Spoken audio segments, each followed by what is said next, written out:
ಜಾನಪದ ಬಾಲಾಜಿ ಅಂತ.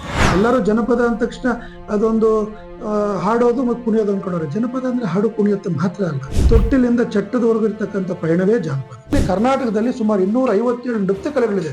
ನಾವು ಬರೀ ಡೊಳ್ಳು ಕಂಸಾಳೆ ಹತ್ತಿಪ್ಪತ್ತು ನೋಡಿದ್ದೀವಿ. ಅಮೆರಿಕಾದ ವಿಶ್ವವಿದ್ಯಾಲಯಗಳಲ್ಲಿ ಇವ್ರನ್ನ ಕರ್ಸ್ಕೊಳ್ಳೋ ಪಾಠ ಮಾಡೋಕ್ಕೆ ಜಾನಪದದ ಬಗ್ಗೆ ಅಷ್ಟಿದೆ ಪ್ರೊಫೆಸರು. ನಮ್ಮ ತಂಡ 13 ಲಕ್ಷ ಸಂಪಾದನೆ ಮಾಡ್ಕೊಂಡು ಬಂತು.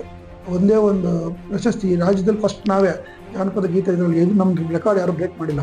ಸಿನಿಮಾದವರೆಲ್ಲ ಜನಪದನ ಕದ್ದು ಬಿಟ್ಟಿದ್ದಾರೆ. ಇಷ್ಟು ಜನಪದ ಗೀತೆ ಯಾರ ಕೈಲೂ ಬರೀಲಿಕ್ಕಾಗಲ್ಲ. ಬಟ್ ನಮ್ಮಲ್ಲಿ ಬಯಲುಸೀಮೆ ಯಕ್ಷಗಾನ ಯಾಕೆ ಪ್ರಚಾರಕ್ಕೆ ಬಂದಿಲ್ಲ? ಕರ್ಪಾಳ ಎಷ್ಟೋ ಜನ ಗೊತ್ತಿಲ್ಲ. ಇವತ್ತು ತಾವರೆಕೆರೆ ಭಾಗದ ಸೋಮನ ಕುಣಿತ, ಇಡೀ ಇಂಡಿಯಾದಲ್ಲಿ ಅವ್ರ ಸೋಮನ ಕುಣಿತ ಯಾರು ಕುಣಿಯಲ್ಲ. ಆ ಚನ್ನಪಟ್ಟಣದಲ್ಲಿ ಅಚ್ಚೆ ಪುಟ್ಟರಂತಮ್ಮ ಅಂತಿದ್ಲು. ನಾನು ಜಾನಪದ ಲೋಕದಲ್ಲಿದ್ದಾಗ ಅವ್ರು ಕರೆಸಿ ಅಚ್ಚ ವಹಿಸ್ತಾ ಇದ್ದೆ ಹುಡುಗರಿಗೆಲ್ಲ. ಅವ್ರು ಕನ್ನಡದಲ್ಲಿ ಪದ ಆಡ್ತಾರೆ ಅಂತ ಆಂಧ್ರದವ್ರು ಕಾರ್ಯಕ್ರಮ ಕೊಡಲ್ಲ.